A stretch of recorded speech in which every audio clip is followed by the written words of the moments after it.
Good late Tuesday, early Wednesday meteorologist Casey Cloud here in the Weather Center right now, giving you a look at that Doppler perspective across the region. You do see some storm acts in there toward that Duval-Nassau County line. Kind of interesting for this time of night. Nothing too crazy, but just kind of intriguing to see for sure. I know I will go ahead and kind of give you a better look at this here on another Doppler perspective right now. You kind of get an idea of what's going on as we zoom on in. You can see some of that lightning there, northeastern Duval County, and right again near that Nassau County line. You can see not too much wind enhancement there, but right there you see American Beach getting the heavy rain. You see areas there, especially, I mean, the heaviest is falling just west of A1A. So kind of just intriguing here for this time of night as we're looking at things. I know zooming out, you kind of see that ground clutter pattern. I know we do have a fog thread as we're looking here. As we get toward that Wednesday morning, just be kind of cognizant of that as we're watching things here. I'll go ahead and go to that broader view right now, and you can see the temperature 73 toward Keystone, 74 Tallahassee, 71 Albany, 74 Jackson International Airport. So, pretty warm for this time of year, really this time of night, partially because, I mean, we had some of that storm acts and some of that moisture here in the picture. I know we had interesting situation toward North Carolina back on Monday. It was looking like we might get Helene up there, subtropical storm Helene, but it didn't happen. But the potential tropical cyclone ended up raining some areas around Carolina Beach, around 20 inches of rain, which is very, very significant. So that was something that really caused major flooding. It wasn't something since technically it's not something we really go on for in those circumstances because it wasn't a named entity making landfall. Didn't have a flash flood emergency, but still be doing that local level there toward Carolina Beach region of North Carolina. So again, just kind of worth touching on there. What I'm kind of leading with here in that description of the video here for tonight is the concern here. I know we had Francine last week toward Louisiana. We had those tornado warnings, Franklin County and the like, but we gotta watch here next week, folks. So we may have to turn to logo red later this week because you see that 20%. You think, well, okay, only a 1 in 5 chance of developing in the next week. But honestly, there's some indications in the modeling that we really have to pay attention very carefully. And again, may have to turn that logo red here as we look ahead in toward the timeline because of the elevated and concern there, that enhanced concern. It's very uncertain right now, but an impactful system could develop from the Central American gyre there and track toward the Southeastern United States later next week. Could even end up being Florida. So we got to really pay attention. Another 60% out there. That's the remnants of Gordon, that area there. Now, if it were to develop its own system, it would get the name Helene. If that happened, earlier on here, that's, a possibility. But if it redevelops where we really had Gordon, and it would just become Gordon again.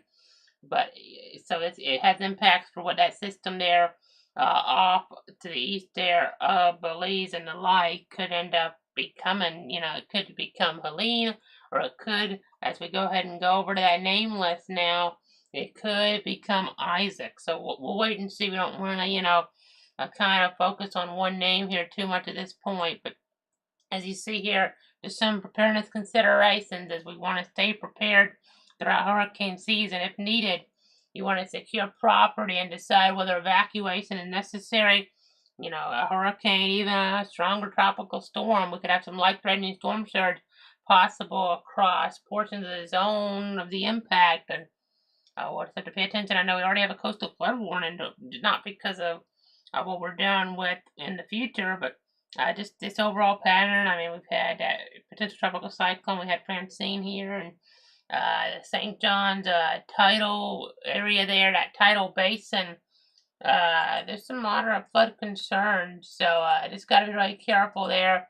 Coastal flood warning as we get toward Thursday, so not tied to an actual system in progress right now, but just have to be very careful here.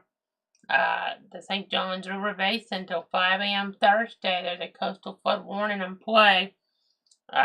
Just have to be cognizant of that as we're looking. But as we kind of look at these tips some more, I know just going back to what could happen in the future more than what's currently, that occurrence is that you just want to have a basic disaster supplies kit on hand, including water, non-perishable food, a battery-powered or hand-cranked radio, a no weather radio, a flashlight, and first aid kit. And it's also important to have cash and gas. The full list available ready.gov/kit. And it'll be important to target the devices as power outages would be possible if we had a system. Just be ready also, though, to move into an interior room in a tornadic situation. And after a potential storm or whatever happens, maybe it doesn't happen, you just, in these instances, you want to stay away from power lines, and generator safety is critical. So I wanted to run through that. The next 7-day rainfall forecast doesn't really show it too much. You can see here towards South Florida, maybe, elevated rainfall totals, but North Florida is showing, your, lower type of rain chances really for the majority of the period, coming to fruition in their next 7 days. You can go to clutter.com/radar for an interactive look at things. I know on this Wednesday, the rain chances will be the highest, probably in the next 7 days, but as we get later on, it'll be a different story. As you see here, the heavy rainfall risk. Never really showed this to you guys before something like this, but from the Climate Prediction Center, we're pretty concerned. And just looking at this, look at the models, it's, possibility we may have to go ahead and go into alert mode, even, as early really as that Thursday night update here this week for that threat next week. And I know there's events, scheduled like that Bradford homecoming week there. We'll have to see if things that get impacted here by a, tropical cyclone that could possibly, it's very uncertain right now, but could possibly head toward Florida, tropical storm or hurricane. Next Wednesday and Thursday, moderate risk of heavy rainfall, as we're looking there from Tallahassee over toward areas around Kingsland, Georgia, southward all the way through the Florida Peninsula. And then a slight risk over a longer period of time going from Wednesday, but not just Wednesday. You have the 26th, which is Thursday. Somewhere in this period is when the concern would, maximize. But 26th is Thursday, 27th Friday, 28th Saturday, all the way through Sunday of that period. Some flooding, concerns would be possible because of the heavy rainfall. So there's also even a wind risk in these, but I didn't really go over that because that's something that kind of maybe, tries to focus too much on where it could track, really early on. This is a broader brush here. It was trying to get things maybe Central South Florida focus, but we got to watch here in North Florida. Got to watch all along the Gulf Coast. It hadn't developed, and it's an odd situation because the Central American gyre here is something that is, very problematic sometimes when we get the development involved with that, because we've had storms like Michael even in the past with those. So we've also had weaker systems, though, too. Doesn't mean it'll be something very significant, but it could be. So make sure you have that hurricane kit up to date. As still through about October 10th or so, October 15th, you got to really watch because, hurricane season, we still have a number of hurricanes in the past that have been out there. We've had Matthew and Michael around the 10th. This will be a little earlier than that, closer to the time of Ian there. So that was only a couple years ago. So you got to be prepared, be vigilant here because things could change pretty quickly. We saw that with Debbie. Again, not quite confident enough to go into alert mode, but we're pretty close. That was honestly, this far out is honestly a, legitimate consideration of mine. Do we just want to go ahead and go into alert mode? I didn't quite have enough yet on it. It's not expected to form till this weekend, but the models, a lot of them are really hinting at something that could be very concerning. We'll see if that trend continues in the next couple of days. If it does, very well maybe in alert mode here late Thursday because of the enhanced concern. So I know sometimes you have to wait till the system does develop, to get even a better idea, but we just got to be careful here with this, folks. And I know we'll be on top of things for our 62 counties, always on for any tornado warning storms moving through the 62 counties, always watching the tropics for the 62 counties, and then just for the nation in general. We're on with that special Francine landfall coverage last Wednesday.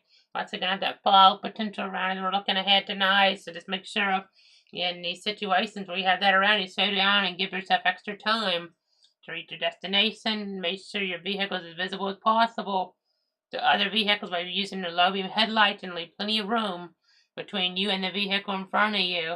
And then you can see Wednesday, Thursday, Friday, rain chances they kind of go down some there, until we steady out for a bit. So that at least gives you time in case we do have something that poses more of a threat to get prepared for some type of possible tropical cyclone that could head in the direction of the southeast, maybe Florida, maybe our area. It's uncertain right now. Hopefully it doesn't happen, but hope's not a plan. So you gotta be really careful here. You can see 88 on that Wednesday, 89 Thursday, cooling off some as we get later in or the weekend, but it's still pretty warm. Fall officially starting, but again, still pretty warm.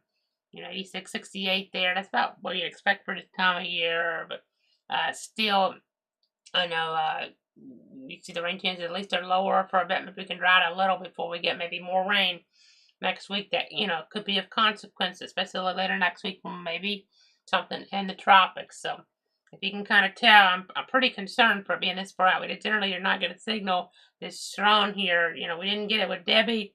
A signal this, strong of something maybe headed toward Florida next week.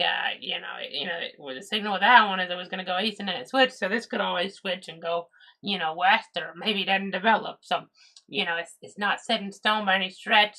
But just make sure that hurricane kit up to date. You don't have to take, just over the top action here right now, but you just gotta be ready in case things take a quick turn here, because we could have a system a week from now, give or take, a week and a day, making landfall in the southeast here.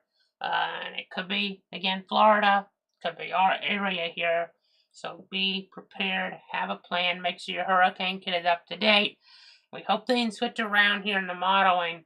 And again, we cover 62 counties, so the odds of everybody just getting it, terrible, are very low. The system's going to focus on one part of area in general with just the worst of the impacts.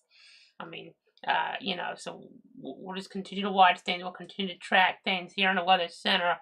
Of course, they can still be consequential for a lot of the area here. But, it's also possible it hits to the south of the area, to the west of the area, with the biggest concern. It may not even develop still. Only 20% according to the Hurricane Center, but quite honestly, that's probably underdoing it just a little bit in this pattern.